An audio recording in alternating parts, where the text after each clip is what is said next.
Good morning. चलिए हम लोग फिर नए लेक्चर में मिल रहे हैं। पिछले लेक्चर में आप लोगों ने मेन बुक का पार्ट 7 कंप्लीट कर लिया है। अभी मैं पार्ट 8 पढ़ाने जा रही हूँ। सबसे पहले मैं पढ़ाने से पहले ये पाठ जो है सो वृक्षों पर है। ये पाठ का शीर्षक है हमारे वृक्ष। पाठ का शीर्षक क्या है? हमारे वृक्ष। और इसमें कह रहा है कि इस पाठ में मुख्य वृक्षों के बारे में उपयोगी जानकारी दी गई है। कितने सारे वृक्ष होते हैं हमारे इर्द गिर्द और उनके बारे में, कुछ प्रमुख वृक्षों के बारे में और उपयोगी जानकारी की, उनका क्या उपयोग हमारे जीवन में है, उनका हम इस्तेमाल कैसे करते हैं, वे हमारे लिए कैसे लाभकारी हैं। कह रहा है कि इससे बालकों के मन में इस वृक्षों के प्रति लगाव पैदा होगा।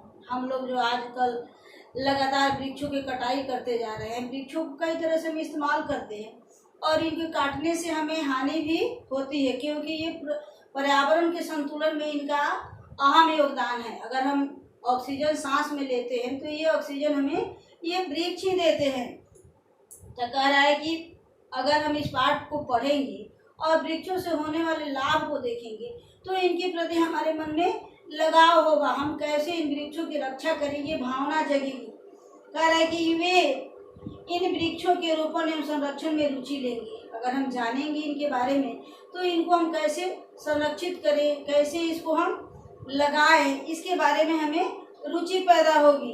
यह पाठ बच्चों को प्राकृतिक वातावरण में ले जाता है, यानी प्राकृतिक सौंदर्य से जोड़ता है। इस पाठ में उन्हें भारतीय संस्कृति का भी ज्ञान होगा।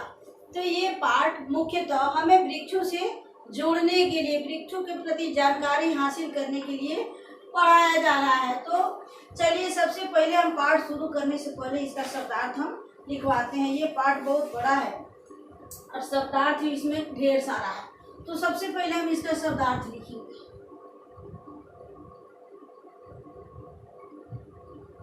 देखिए ये शब्दार्थ सबसे पहले देखिए संस्कृति। पहला शब्द है संस्कृति, पद्धति,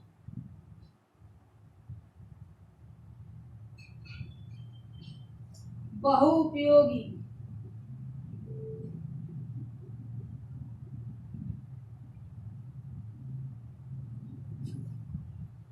मान्यता,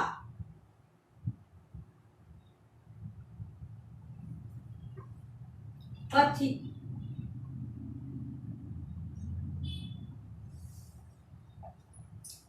वृक्षारोपण, पथी के बाद पर्णपाती,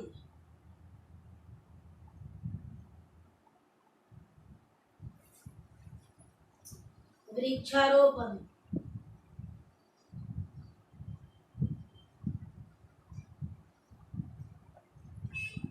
औषधि,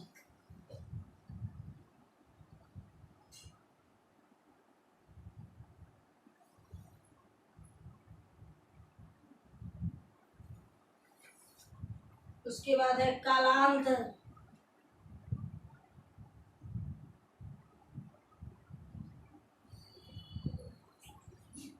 चलिए पहले हम इसका अर्थ लिख देते हैं फिर आगे लिखते हैं। करे सभ्यता का विशिष्ट स्वरूप,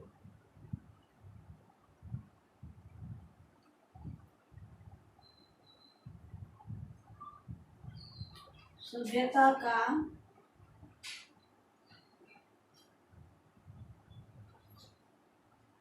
विशिष्ट स्वरूप,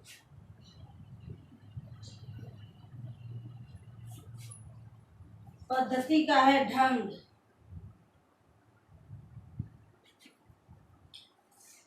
अनेक उपयोगी, बहुउपयोगी का है अनेक उपयोगी, बहु माने होता है बहुत,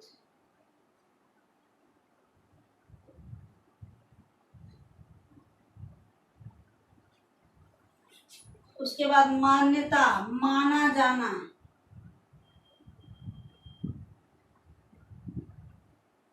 पथिक माने होता है यात्री, राही, इसको राही कहिए, मुसाफिर कहिए।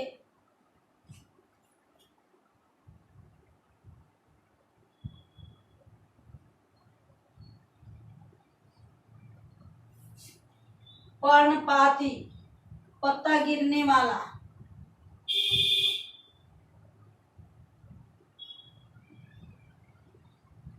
गिरने वाला।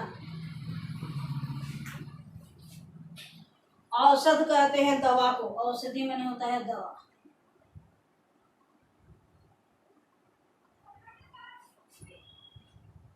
कालांतर बाद में, वृक्षारोपण। पेड़ लगाना, वृक्ष माने होता है पेड़ और रोपण माने लगाना। औषध माने दवा और कालांतर माने बाद में।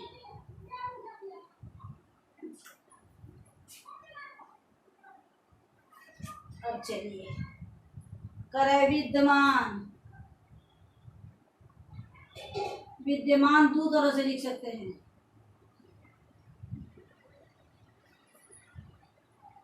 मौजूद,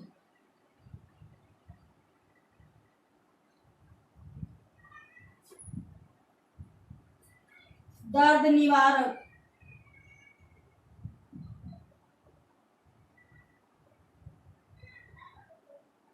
दर्द को ठीक करने वाला, दर्द दूर करने वाली।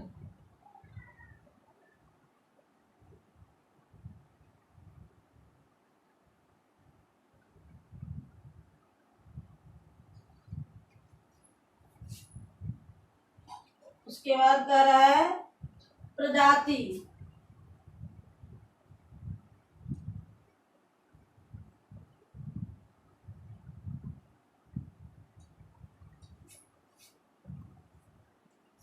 अन्य जाति,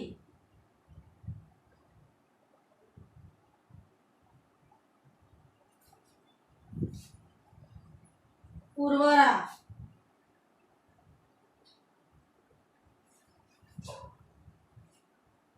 उपजाऊ,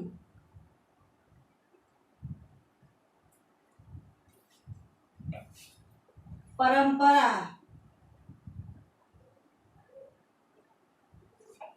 अटूट,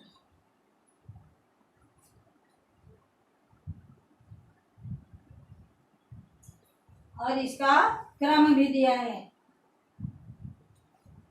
जो टूटे नहीं उस क्रम को हम कहते हैं परंपरा। गौरवशाली,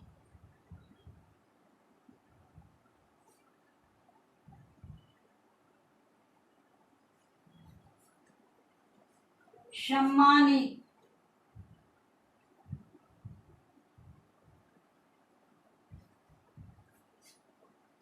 उपलब्ध,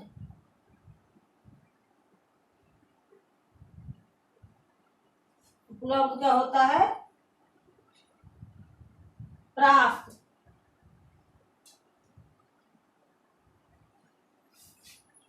व्याकुल,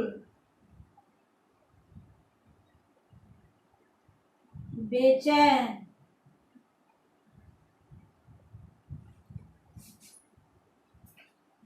श्रद्धा,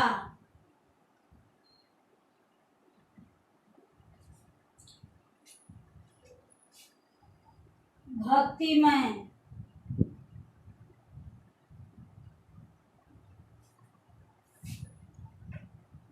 औषधा, पौधशाला,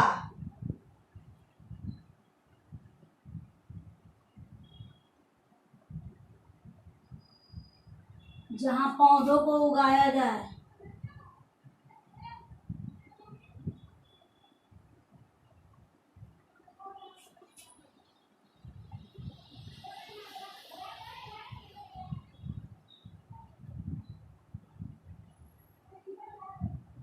उगाया जाए।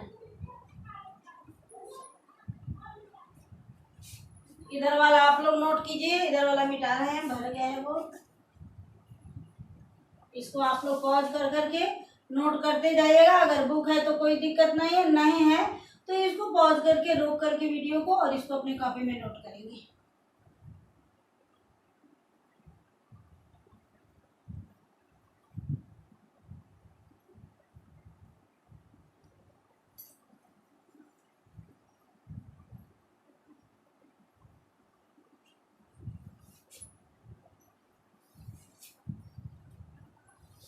समानांतर,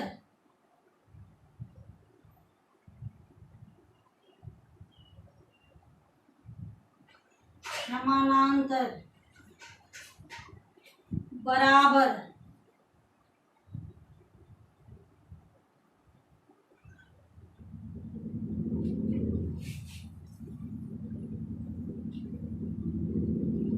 संतुलित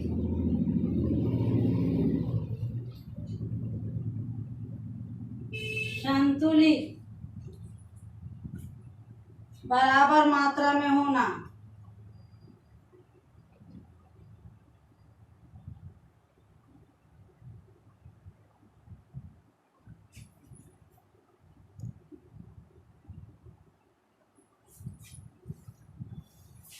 असंख्य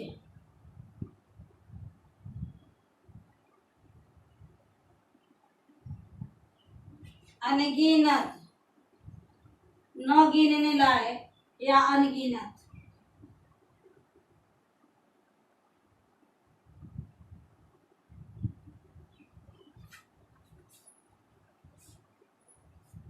इसको बहुत भी कह सकते हैं, अनंत भी कह सकते हैं।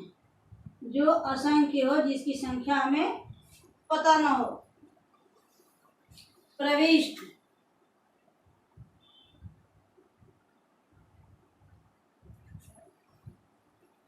दाखिल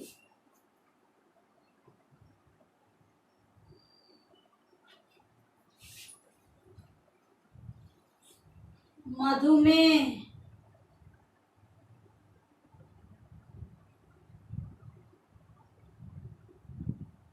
मधुमेह कहते हैं शुगर की बीमारी को। शरीर में शर्करा अधिक होना,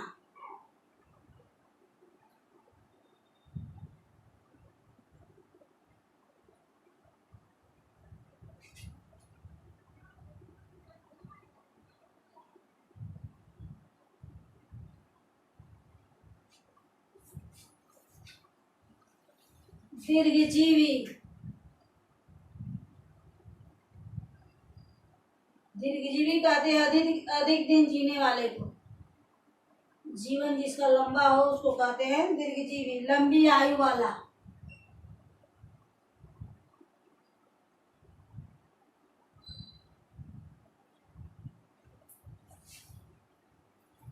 संरक्षण संरक्षण कहते हैं सुरक्षा बचाव को। संरक्षण कहते हैं सुरक्षा या बचाव को। अब एक बार जो मिटाए हैं उसको भी हम बोल दे रहे हैं, उसको भी सुन लीजिए।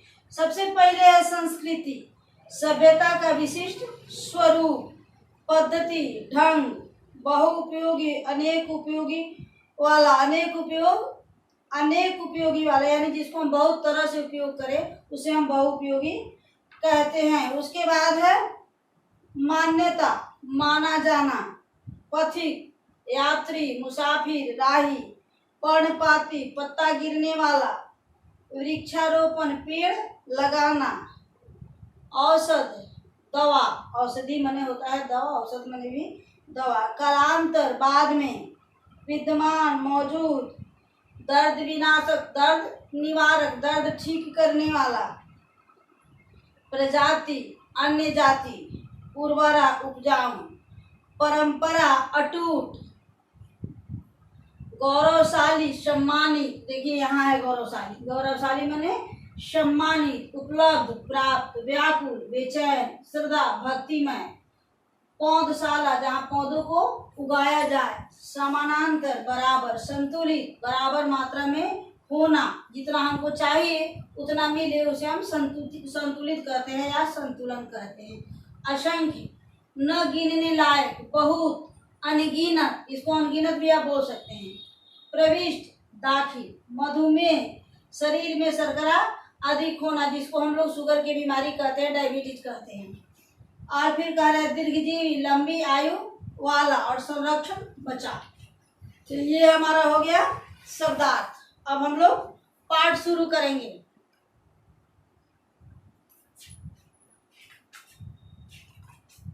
चलिए, अगर किताब हो तो जब भी आप लोग वीडियो देखिए तो किताब को भी अपने पास रखिए, और लाइन बाय लाइन जैसे मैं पढ़ा रही हूँ उसको आप लोग किताब में भी देखते चलिए और समझते चलिए।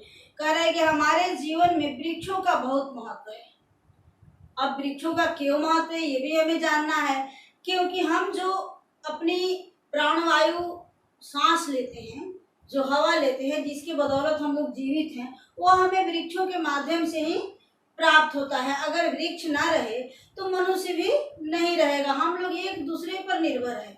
वृक्ष है तो हम हैं तो वृक्ष है, क्योंकि जो ऑक्सीजन हम लेते हैं वह ऑक्सीजन हमें वृक्षों के माध्यम से ही प्राप्त होता है।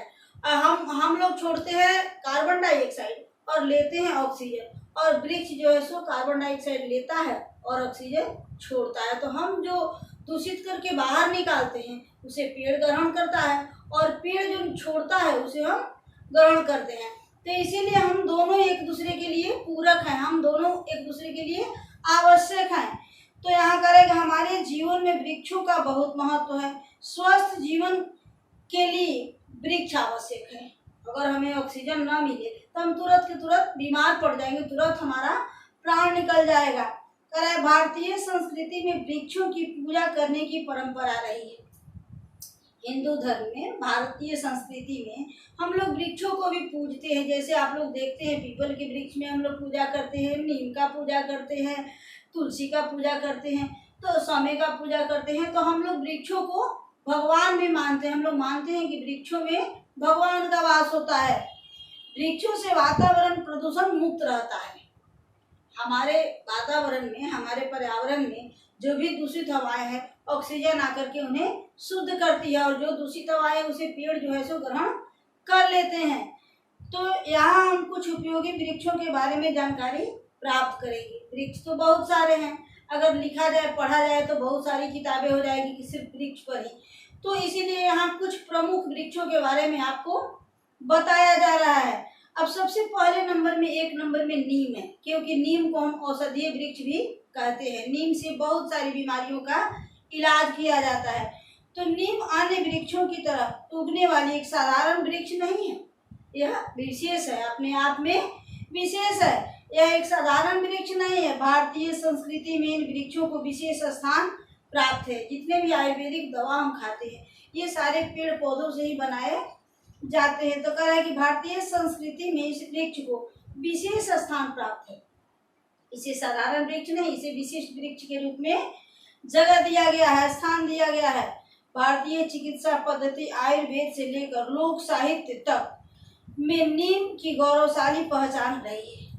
कह रहा है कि ये आज से ही नहीं, पौराणिक युग से, आयुर्वेद से लेकर के लोक साहित्य में भी नीम को विशेष स्थान दिया गया है, विशेष दर्जा दिया गया है। नीम का वैज्ञानिक नाम एजेरिरक्टा इंडिका है।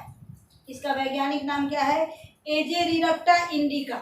याद रखिएगा, अगर परीक्षा में पूछ दिया जाए कि नीम का वैज्ञानिक नाम क्या है तो आप लोग इसको याद रखेंगे ताकि आप लोग को परेशानी ना हो। इसमें याद रखेंगे, इसका नाम है एजेरिरक्टा इंडिका।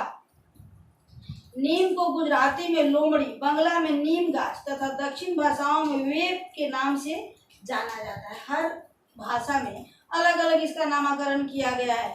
नीम एक बहुउपयोगी वृक्ष है।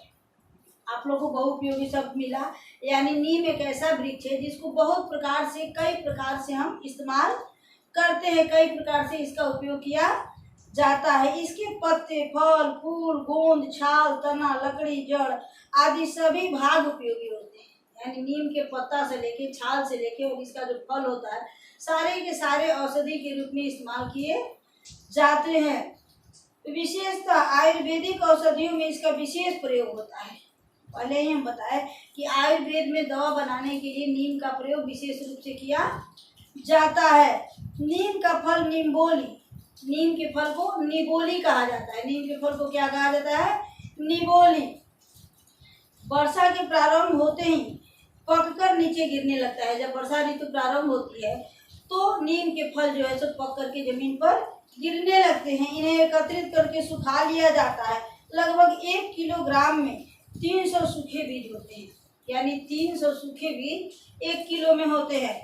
और नीम का वृक्ष विशाल और घना होता है। यह काफी छायादार होता है, सबसे ज्यादा ऑक्सीजन देने वाला होता है और इसकी हवा जो है सो काफी शीतल होती है। कह रहा है कि इसे सूर्य का प्रकाश भाता है, इसे सूर्य के प्रकाश अच्छा लगता है। भाना माने अच्छा लगना। अतः इसे खुले स्थान में लगाना चाहिए जहाँ पर सूर्य के प्रकाश अधिक से अधिक मात्रा में आता हो, वहीं पर इसकी वृक्ष को लगाना चाहिए। इसका वृक्ष छायादार होता है, इसमें ढेर सारे पत्ते होते हैं जिसके कारण छाया अधिक होता है। यह वृक्ष भूमि के कटाव को रोकने का महत्वपूर्ण काम करता है। यह जमीन के अंदर जो भूमि का कटाव होता है जिसके कारण बाढ़ आता है, चाहे बड़े बड़े घरों को गिरा देता है, तो इसका जड़ जो है तो जमीन को काटने को रोकने में मददगार होता है। यह वृक्ष भूमि के कटाव को रोकने का महत्वपूर्ण कार्य करता है। प्राणवायु ऑक्सीजन उपलब्ध कराने में नीम सर्वाधिक उपयुक्त वृक्ष है। पहले ही हम बताए कि नीम एक ऐसा वृक्ष है, बाकी सारे वृक्ष जो होते हैं तो दिन में क्या करते हैं, कार्बन डाइऑक्साइड लेते हैं और ऑक्सीजन छोड़ते हैं, लेकिन रात में इनका कार्बन डाइऑक्साइड लेते भी हैं और कार्बन डाइऑक्साइड छोड़ते भी हैं। इसीलिए रात में वृक्ष के पास नहीं सोना चाहिए। लेकिन नीम एक ऐसा वृक्ष है जो रात में भी ऑक्सीजन छोड़ता है। यह सबसे अधिक ऑक्सीजन का स्रोत होता है। नीम की पत्तियों में भी औषधीय गुण होता है। इसके पत्ता का भी इस्तेमाल दवा के रूप में किया जाता है। सभी चर्म रोगों में नीम की पत्तियों का उबाला हुआ पानी प्रयोग में लाया जाता है। अगर आपके शरीर में फोड़ा फुंसी हो रहा हो, चर्म रोग हो अधिक, तो नीम के पत्ते को उबाल लीजिए और उस पानी से स्नान कीजिए, तो धीरे धीरे वह अपने आप समाप्त हो जाएगा। नीम की दातुन करना दांतों के लिए उपयोगी होता है। दातुन के लिए भी नीम के टहनी का प्रयोग किया जाता है। अब तो बाजार में नीम टूथपेस्ट और एंटीबायोटिक के रूप में भी उपलब्ध है। अब दवा कंपनी वाले या पेस्ट बनाने वाले भी नीम का प्रयोग अपने अपने टूथपेस्ट में करने लगे हैं। पर नीम के वृक्ष के बारे में यह मान्यता है कि यह वृक्ष जहाँ होता है वहाँ रोग नहीं बनता, क्योंकि ये शुद्ध हवा देता है और शुद्ध ऑक्सीजन जब हमारे शरीर में जाएगा तो जल्दी कोई बीमारी नहीं होगी। इसीलिए कहा जाता है कि जहाँ पर नीम होता है वहाँ पर रोग नहीं होता है। इसकी सूखी पत्तियां जलाई जाए तो मच्छर भाग जाते हैं। इसके पत्ते को सुखाकर हम रख लें और शाम के समय जो हम कॉइल जलाते हैं, ऑल आउट जलाते हैं, उसके जगह पर इस पत्ते को जलाएं तो मच्छर अपने आप भाग जाते हैं और मलेरिया से बचाव होता है। मच्छर काटने से जो मलेरिया बीमारी होती है उससे भी हमारी रक्षा हो जाती है। नीम की सघन छाया व्याकुल पथिक को प्रसन्नचित कर देती है। इसकी छायादार वृक्ष होती है। इस वृक्ष में ढेर सारे पत्ते होते हैं और ऑक्सीजन ऐसे ही ठंडा होता है। तो कह रहा है कि धूप में जो पथिक सफर में थक जाते हैं वो नीम के वृक्ष में आते ही शीतलता का अनुभव करने लगते हैं। उन्हें बड़ी प्रसन्नता होती है इस वृक्ष के छाया में बैठकर। हमें नीम के वृक्ष भरपूर संख्या में लगाने चाहिए। तो नीम के वृक्ष को हमें अधिक से अधिक मात्रा में लगाना चाहिए।